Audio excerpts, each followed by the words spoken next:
under lock and key if we get one of those.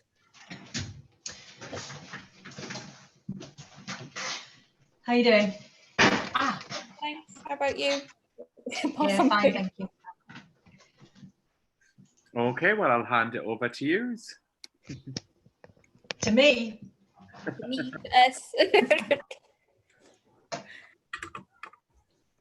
Right, so who have we got here then?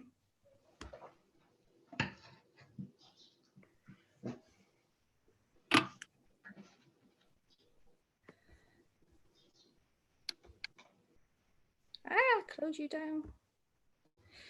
Right, so we were just going to have a little chat today about the de-escalation, and we've had some questions come through, but if anyone's got any questions, please pop them in the chat box. Do people want to give me a little wave or something just to say that you can hear us, or?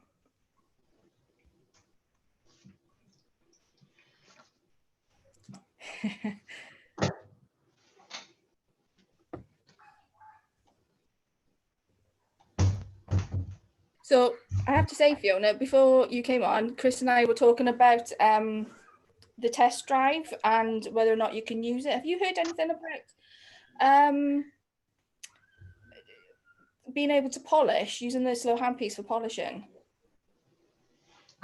So it depends which SOP you read.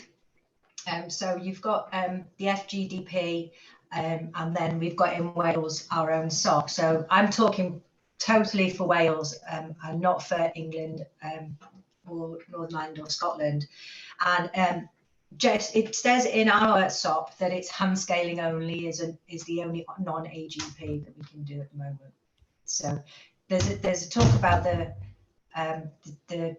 it's a case of splatter rather than an aerosol, and that now they're also talking about aerosol procedure exposure rather than an aerosol generating procedure and aerosol generating exposure. So I think we'll get further clarification quite, further down the line. I think things are moving forward and evolving all the time.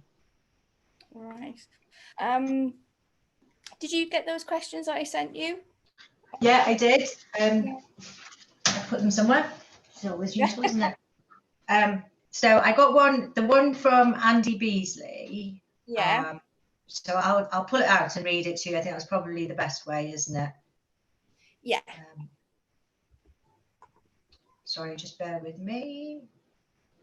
Here we are. So this one has come from Andy Beasley. So he's asked, do we need to leave the room for 15 minutes after non-AGP and then clean, or can we clean straight away? What if it's, for example, a crown replacement? So the guidance is pretty clear. You need to finish your treatment and then leave the room, and then leave it for 15 minutes and then do your cleaning down and decontamination.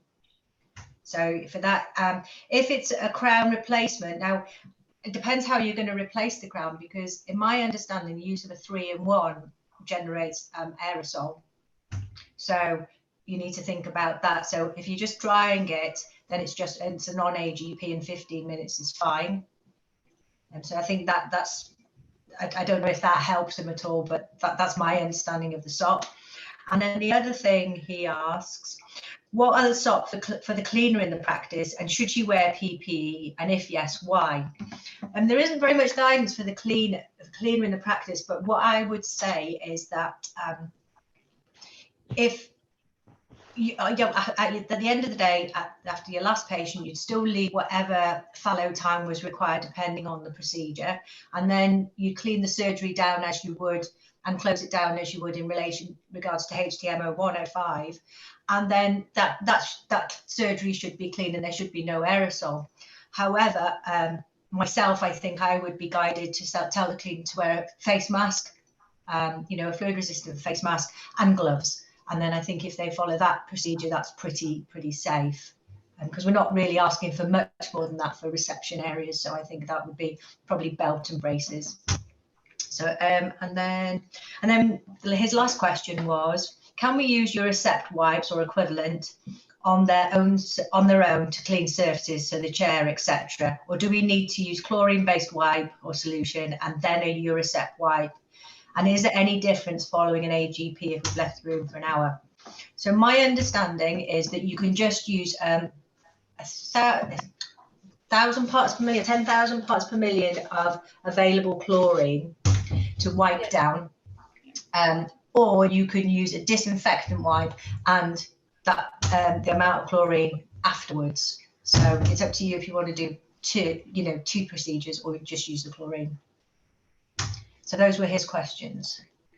There was another one from Tracy Hardwick, and says, can you clarify if fallow time starts from when we stop using the equipment or when the patient leaves the room? Yeah, it's from when the patient leaves the room. Okay. And it's also, she asked, as non-AGP, can we use the 3-in-1 syringe separately with suction? You can't. I did read somewhere, I can't remember where, I'm sorry, that you can't use the 3-in-1 and the A together to give a good blast, but you can use the 3-in-1 with suction slowly on its own. Is that okay? Not So in the SOP on page 27 of the one that was issued on the 20th of May, and it hasn't changed in the later version, it says aerosol generating procedures that create aerosols suspended for less than 5 micron particles, handpiece turbine, air abrasion, sonic scaler, air polishing, slow speed handpiece polishing and brushing, and a 3-in-1 syringe. right? So absolutely. So that's for Wales. I mean, it may be different elsewhere, but that's our current standing. Right. Okay. I think we've got a couple of people here with some hands up. I have Elizabeth Jenkins. Can you hear me, Elizabeth? Do you need to put her microphone on or something? I've asked to unmute. Oh no, I was just saying hi. Oh right, okay. Sorry, Elizabeth. Sorry. When you asked if we could hear you, I put my hand up. Okay. Sorry. That's all right. Kerry Ann, are you the same? Kerry Ann Lewis?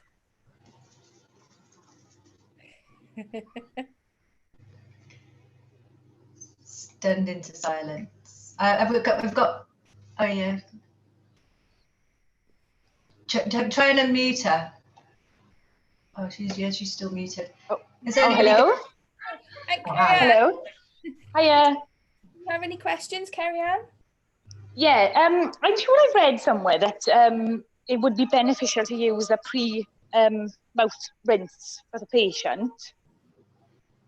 Yeah, there isn't any hard fast evidence. The only thing that I've read is that chlorhexidine isn't particularly useful, and that peroxyl or a hydrogen-based or iodine-based mouthwash may be of some benefit. Right. Okay. So that's Thank what you. I've read. Okay, no problem. When we have patients rinsing out, are we still not using the spittoon? Are we going to rinse into a cup and then pour slowly? Cup to cup. Yeah. Okay. Now, there's a lot of things I know that I've had mentioned to me about the whole situation of bathroom facilities. And I know we've had people talking about if it does get used in an emergency, then unfortunately one of the nurses are going to be the one to clean it. Should we have, I mean, I know we've got the buddy nurses, but obviously they can't really go in, like there's nurses and the buddy nurses, they can't be going in and cleaning the toilet. Should we have a specific nurse or whoever, not just a nurse, to be someone to go around cleaning, specifically for cleaning? Well, like so forth. you could redeploy somebody to do that.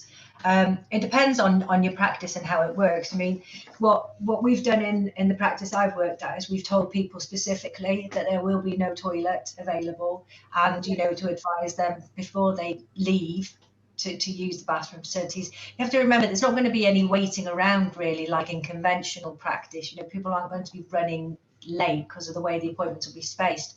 If people do need to use the bathroom though, the advice is that you make sure that they close the toilet lid before they flush. And then I suppose the only other thing then, you can leave a little bit of fallow time before you need to go in and clean. So probably again, and that bathroom should be out of use until that's been done.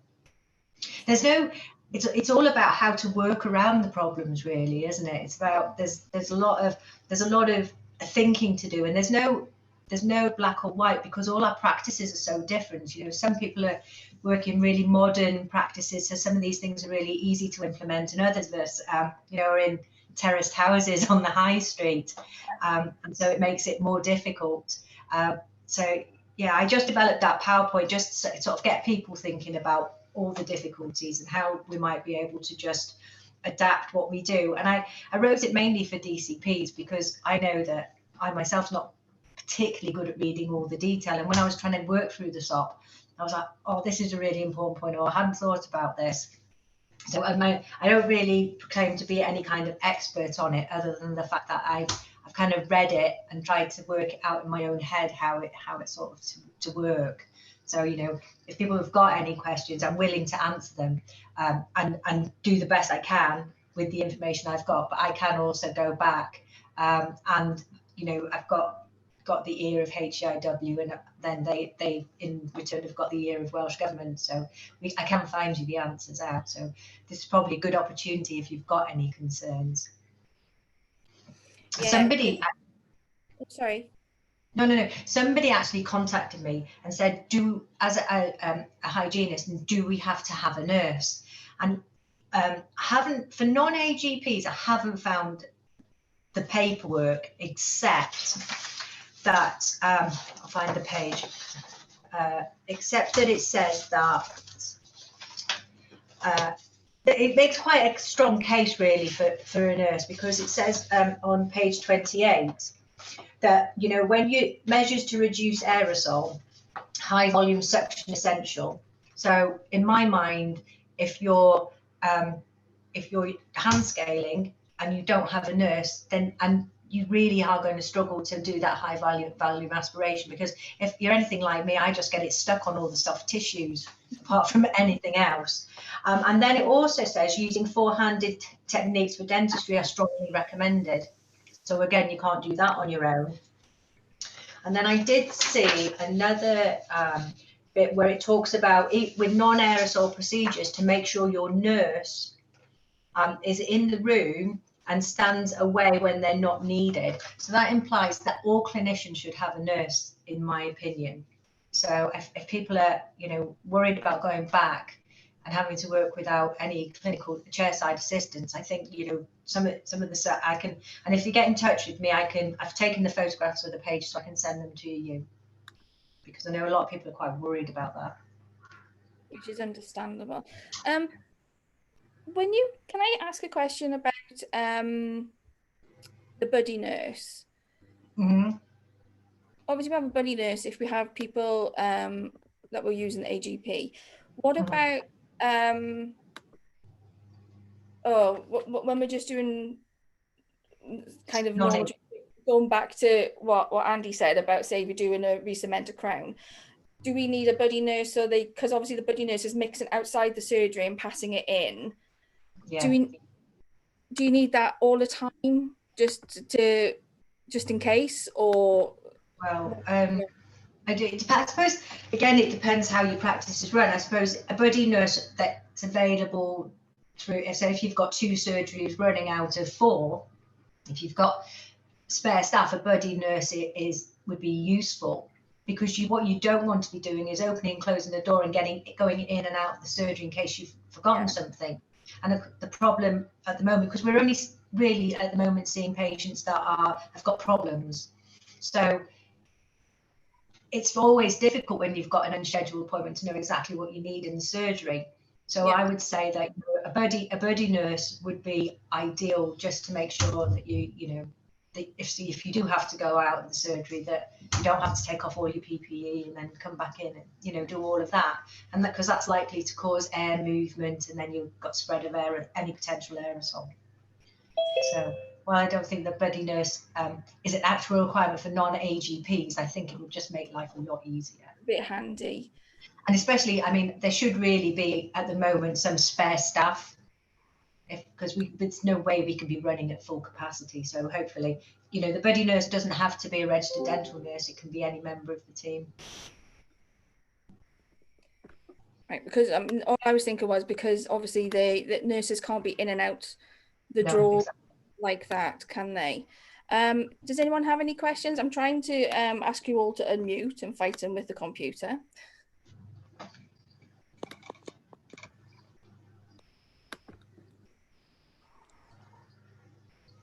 Oh, hang on, I got a number one.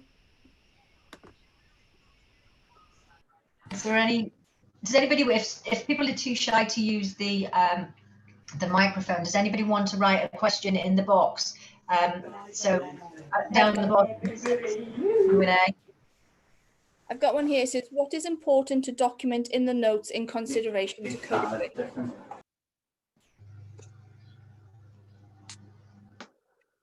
Hi, Beverly, do you want to ask a question?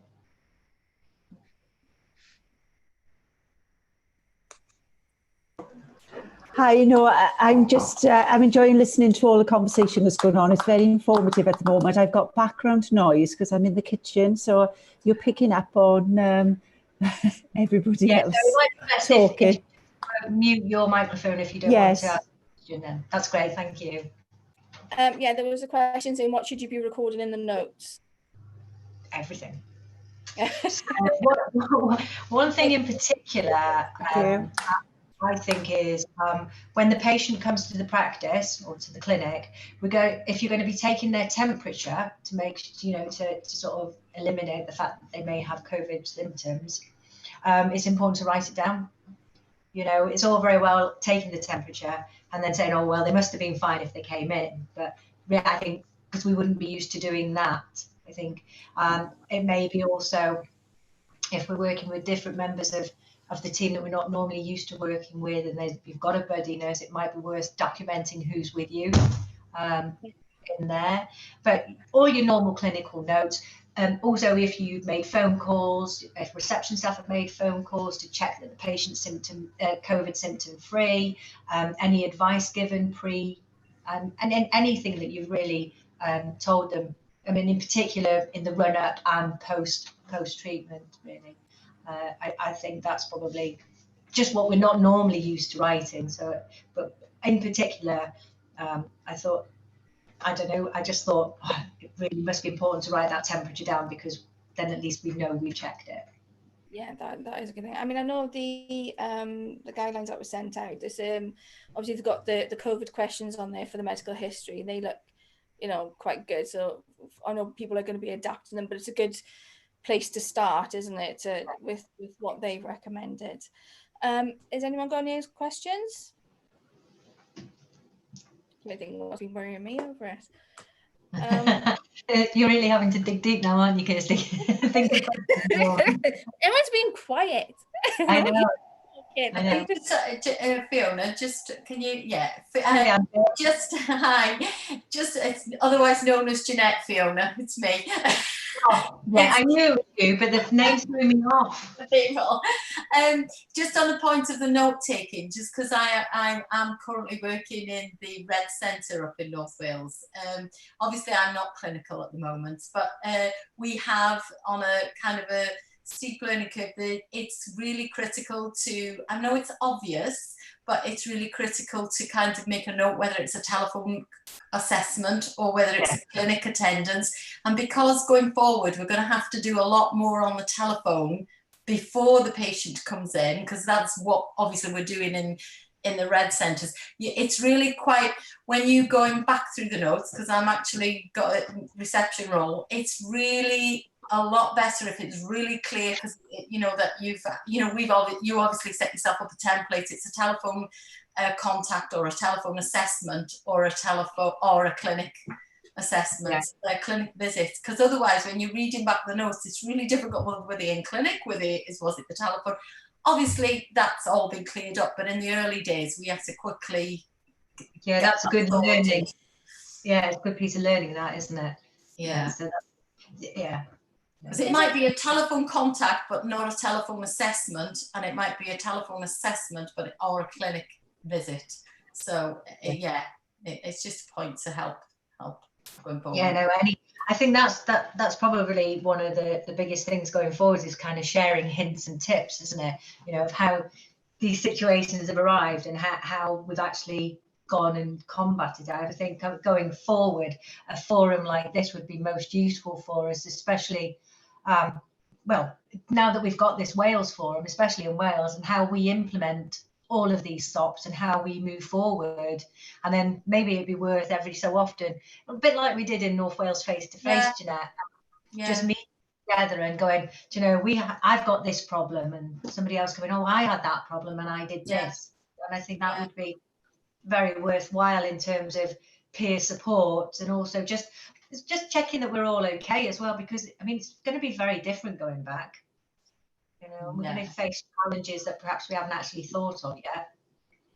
Yeah, it is. It's all going to be like, I know we've got the SOPs, we've got the guidelines, but it is all going to be a work in progress at the moment, isn't it? It's all, we're going to unfortunately learn by mistakes. Is anyone using the virtual, because there's been lots of talk about people doing virtual consultations and things. Oh yeah, now hang on. This is something that I found out earlier today, that there is in Wales they've rolled out to GPs, and it's called Attend Anywhere, which is a video online consulting program. So I don't know when, well, I'm assuming it will, but I don't know when it's going to be rolled out. But that's the only thing I've heard. It's called Attend Anywhere. So watch the space. Because I had read that, I think it was primary care in England or something, they were given tablets and things for them to do the virtual consultations, and it's quite handy just to keep in touch with patients, just to reassure them and nag them to brush their teeth and what have you, just to keep them updated with what's going on as well. Well, that's one of the interesting things about you know, the de-escalation phase, is that, you know, Colette was very, very clear that we should, whilst we're providing emergency treatment and relief of pain, that we should be delivering the preventive messages as well. And I think, you know, if there's ways in which practices can prove that they have been delivering these preventive messages, and maybe using innovative new ways of using YouTube or, you know, video consultations or Zoom or whatever, just to have a chat with their patients, I think, you know, that would move things forward. Because I think if we, you know, if my practice was to phone me up or do a video or a FaceTime, just say, I'm checking out how you're doing, how, you know, how are your teeth? Well, we noted that you know, you've got some inflammation in your gums. Maybe we just want to make sure you've got this extra time now because you're at home. Maybe you just want to brush a little bit better. Maybe think about using something in between your teeth. Or, you know, parents with young children, I bet their dads have gone crazy now. They don't have the rigors of school. You know, breakfast is probably any time, and mid-morning snacks, lunch, and afternoon snacks, and tea time snacks, and everything. So it'd be good just to get those forward as well. Yeah. We got another question. Oh, sorry, go on. So this is from Kerry Ann. Should we be getting patients to use proximal mouth rinse? What is important to doctor? Oh, we've had that one, haven't we? Oh, they've only just come up on my screen now, these questions. Can notes be written up in surgeries? This may be difficult if you don't have another room. Yeah, so what we've done in where I work, so it's our practice, it's not my practice, I just work there. But where I work, we've taken the computers out of the surgery, so when we leave, we can then go to this other room, just tucked away. It's a little room tucked away, and we can write our notes there. So that, you know, we're out of the surgery, and then our 15 minutes or whatever time has started, and we can write the patient notes up in that time. So it's a good use of time. Yeah. Oh, I was thinking if there are any patients. Right, hang on. I've got something. I'm a dental therapist that doesn't work in direct access. Can't see anymore. Just thinking if there are any patients that I need the dentist to look at. Actually, that's actually quite a good idea, because I actually thought about, well done, Carrie Ann. Just thinking if there are patients that I need the dentist to look at, usually I ask them to pop in, but should I minimize the risk if possible? I was actually thinking that the other day, what happens if you need a dentist to come in and visit the patient? Yeah, well, so currently we're in the amber phase, aren't we? Yeah. So that's why we're doing all of this and why we've got this SOPs. we won't really be seeing patients on referral to us, I wouldn't think, until we go to green phase.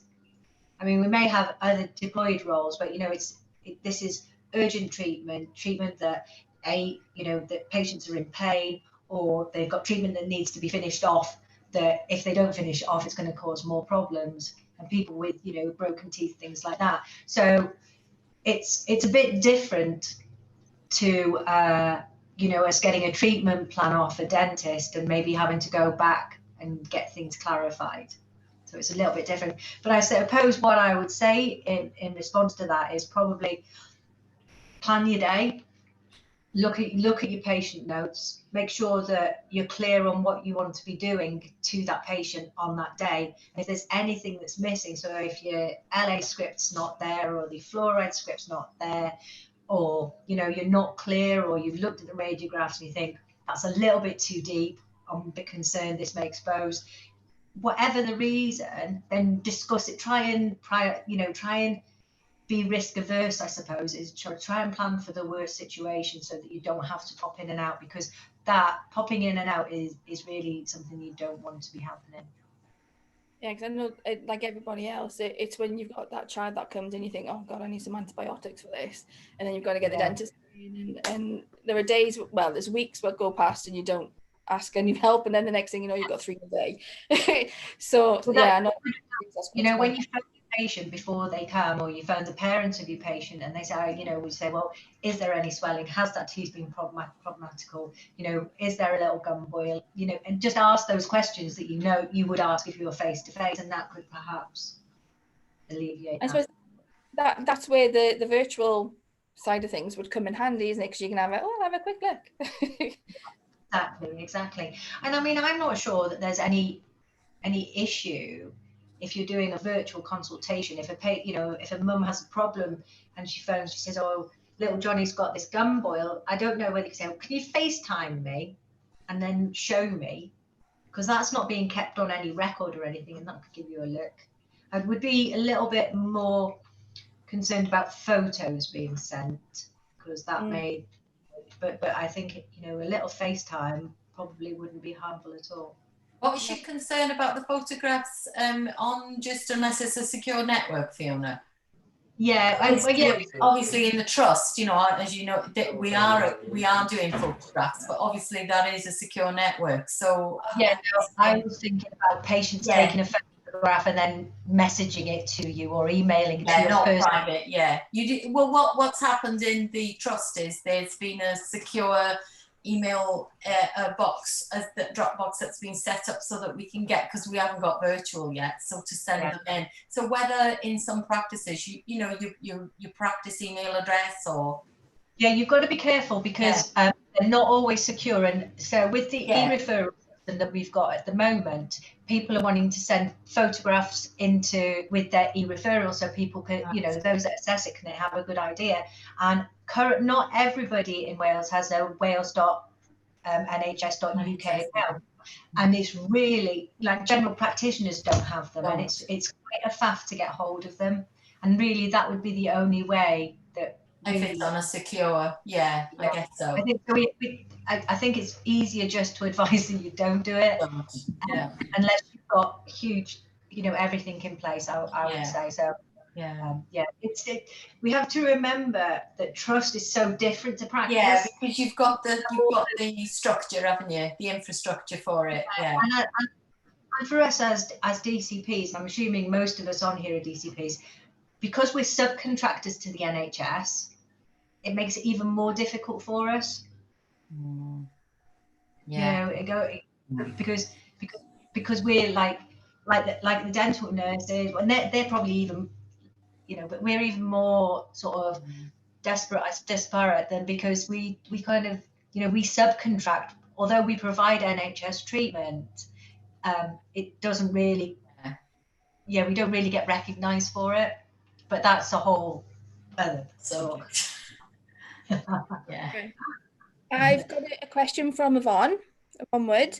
It says, hi, both. The joint statement by BSP FGDP that came out on the 22nd of June regarding dental prophylaxis says that for PMPR in people with periodontitis, is justified, but not for cosmetic stain removal. How do you feel about this in relation to the Welsh SOP? Yeah, I'm a therapist. I'm not a microbiologist. I'm not anything, I don't have that knowledge. I don't have that deep understanding that people, other people do have. Because you were just in the cupboards. Come out to the kitchen. I'm just following the guidance. I've just interpreted the guidance, and that's what the guidance says. It's rocking. So I know, Yvonne, and I know where you're coming from, feel your frustration. But dear. You have to hand scale. Can't use problem. I suppose it is like I did a webinar the other day that was all about removing. I can hear. Sorry, Kirsty. There's somebody else trying to say something, I think. No. About removal of the biofilm is how important that is. I think it's going to be a lot of things like that, isn't it? Work with the patients to work on that to try and help with their perio until we're able to get in there and do something more. I mean, if it's difficult, and I'm not here sort of to tell people sort of what treatment to provide or anything like that, but I'm thinking in terms of, with our perio patients, we need to get in there, but perhaps trying to get some of the preventive messages and ensuring that they're managing to do the best job they can until we can get in and do what we need to do. Yeah, exactly. Yeah, anybody else got any questions? I'll ask a quick one here. Donning in the doffing. Doffing should take place in donning. Can you do that outside the surgery and kind of go into the surgery ready? Doffing has to take place in the surgery, doesn't it? And you dispose of those items before you leave the surgery. Yes. I know. Question. Yeah. That's my understanding. So you need to decide where you're going to have the donning taking place, and if you don't doff in the surgery, where are you going to doff? And it should be a room off that surgery. It shouldn't be moving around the practice to go and take your PPE off. Have a little look. Have you got any questions?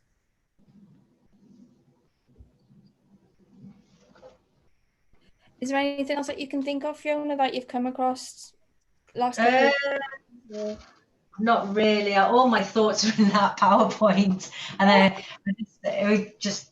you asked me just to come and answer some questions, which I'm more than happy to do. I promise I don't proclaim to be any kind of expert, but if anybody needs me to take away any questions and get more robust answers, you can email me on fiona.sandham2@wales.nhs.uk, and I'll take those forward for you as well, and find out answers. Let's have just a quick check. Is anybody shielding at the moment? How are they? If they're shielding, how are they feeling about it all? Hi, Lorraine. Oh, it's gone. Oh.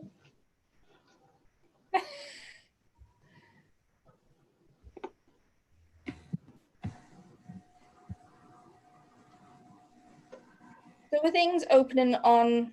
Oh, you've got a hand up. Hi, Tony, do you want to ask a question? Yeah, I'm just going to ask Fiona if she could repeat her email, please. Yeah, fiona.sandham2, so number 2, @wales.nhs.uk. Thank you. Okay. I think we've exhausted everybody, Kirsty. We have. Cool. Your hand. Well,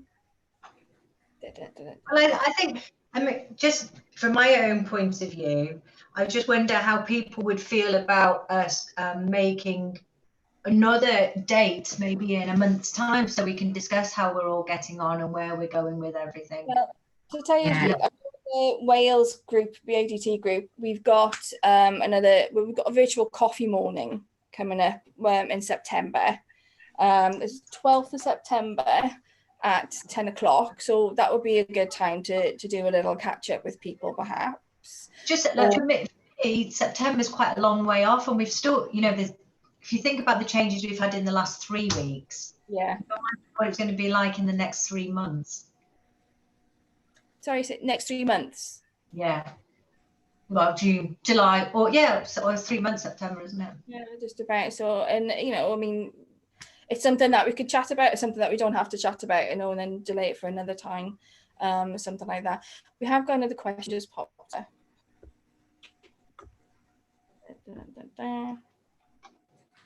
Do you think we can only justify seeing patients with perio rather than simple routine appointments as far as hygiene goes? Yeah, at the moment, because we're in amber, it clearly states, sorry, I need to make sure I tell you the thing, the right. With amber, it says, general practice face-to-face, periodontal care with hand scalers.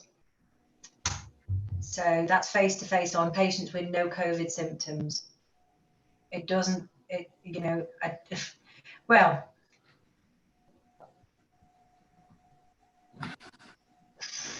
I mean, I think it depends on what you classify as a periodontal patient, really, and I suppose that's up to you. If you risk assess them, and you know that you think that they're a periodontal patient, then that, you know, that's your clinical judgment, isn't it? At the end of the day, they can't put a blanket ban on everything. If you think your patient is in need of that treatment, and in the amber phase we can do periodontal treatment with hand scaling, then I think you're justified to do it. Yeah, I think you know, obviously the air polishing and sort of that kind of treatment, probably not, Yvonne. Does that answer your question? I know it's a bit woolly. Oh, hang on.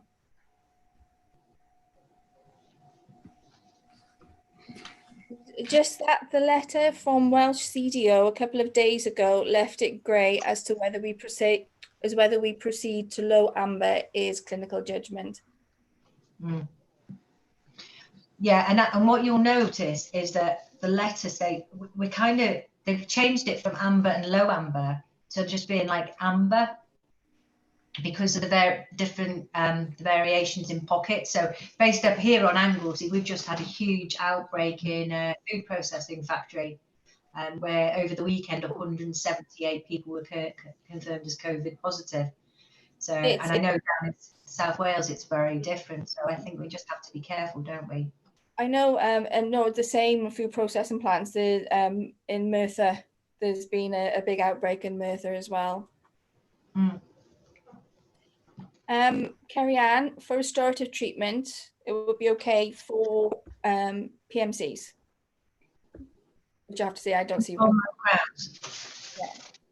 Yeah, totally. I think you know, whole crown's probably the way to go, really. Trying to avoid as much splatter as possible. Again, you've got the issue with the drying the tooth, the 3-in-1, but you know, I think that's probably manageable.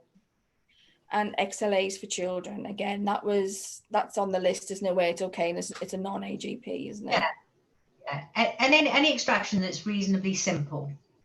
So as long as you can kind of, I mean, you know, you weigh it up, don't you? If it's an E on a 4-year-old, that might not be a quick fix. But as long as it's reasonably simple. And as a guideline, I heard it said that, you know, if you think you can deliver the tooth within 5 minutes. And I don't know that.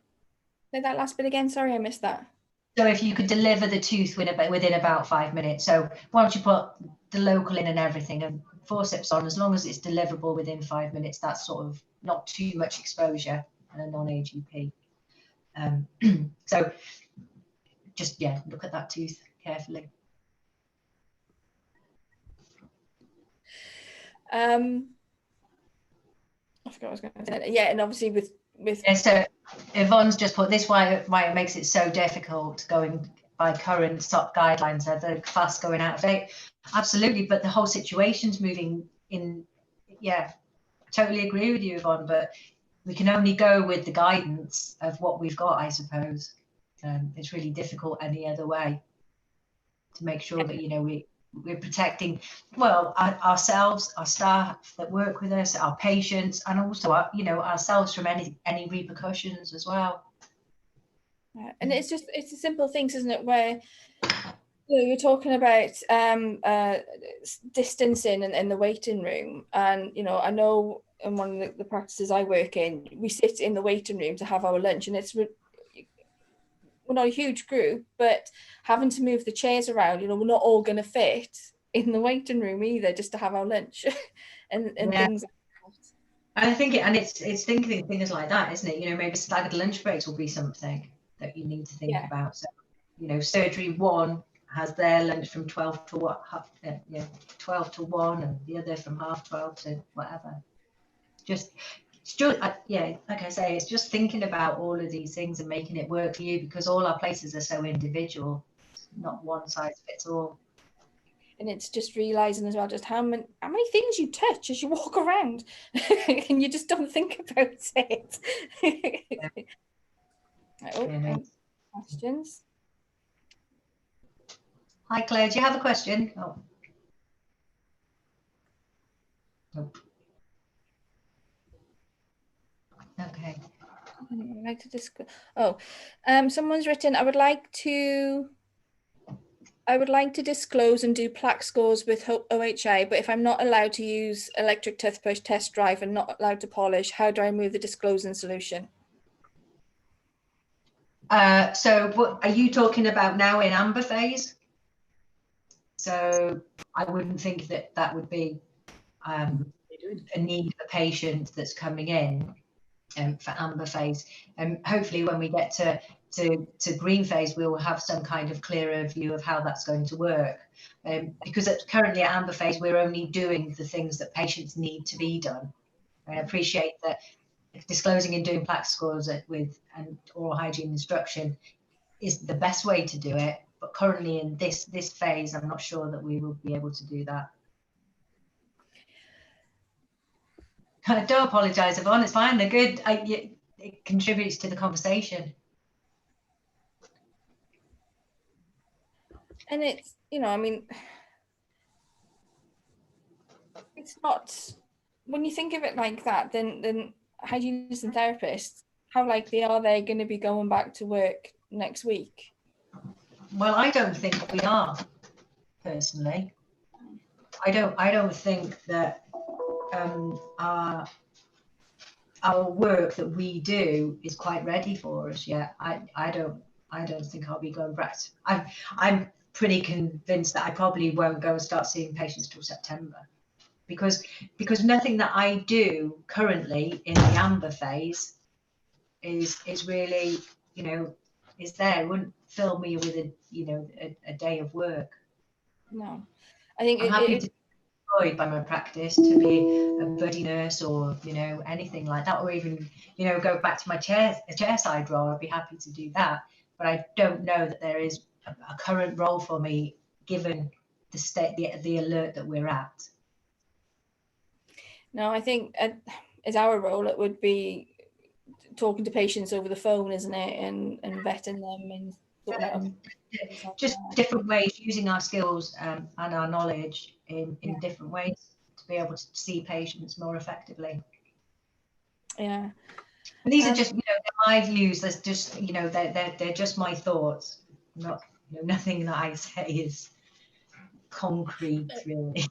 No, but it is the way that it looks, isn't it? I mean, I know a lot of hygienists and therapists have gone back in England. Well, Chris, we were talking, I mean, he's in the Isle of Man, and because they've had no COVID for the last 30 days, they're going to be going back to normal, and he's starting work next week. When it's that situation, it's different, but I think, I mean, yeah, we can do. I think the other thing, I think, so for me, I work in a totally NHS practice.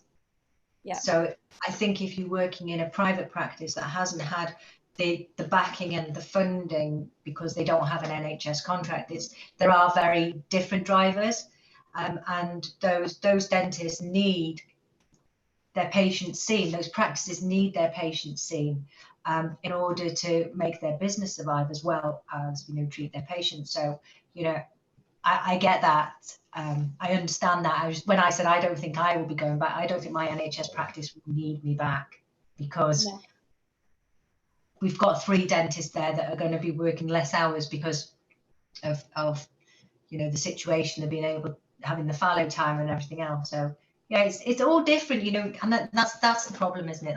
That's what makes our profession so difficult, because we've got different sectors that we work in. We've got different you know, some of us are CDS, some of us are private, some of us are NHS, and some of us are a mixture of all 3, or, you know, a combination. So it does make it really difficult. And that's why I think, you know, the advice is generic, and you have to do what's right for you. As long as you know what the advice is and you're happy to go along, and, you know, if you know that we're at amber phase and you've got patients near you, periodontal treatment, and you're happy to treat them, and you know, you're justified to do that, then that's I feel that's where it is, if you like.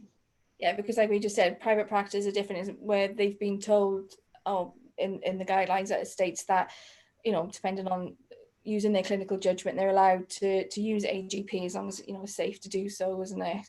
Whereas in the NHS practices, it's a no.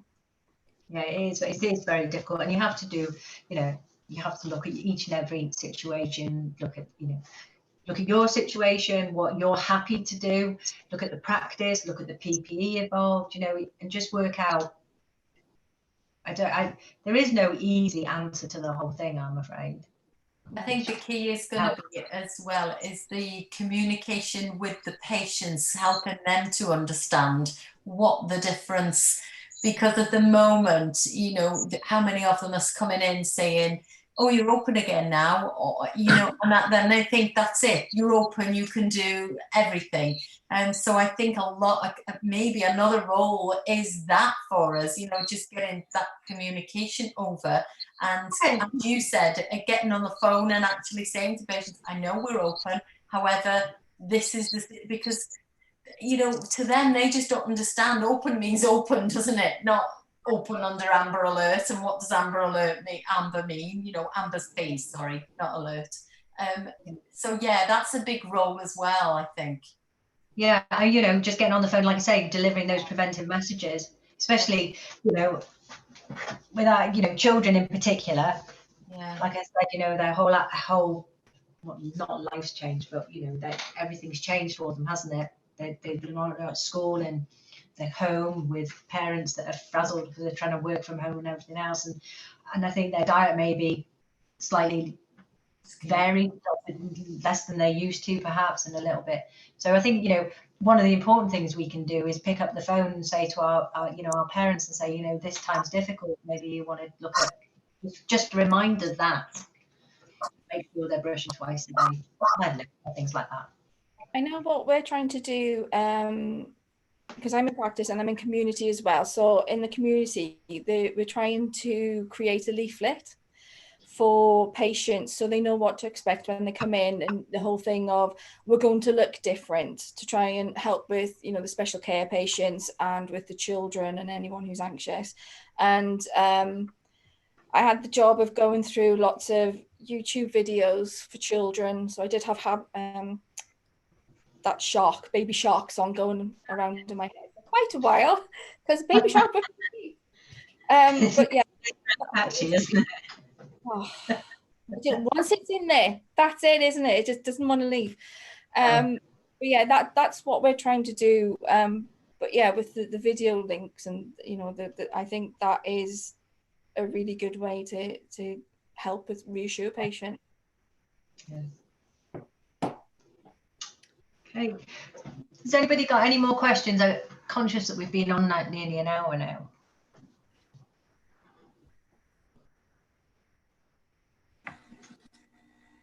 Or is there anything that anyone wanted to particularly chat about quickly? Or have I bored everybody?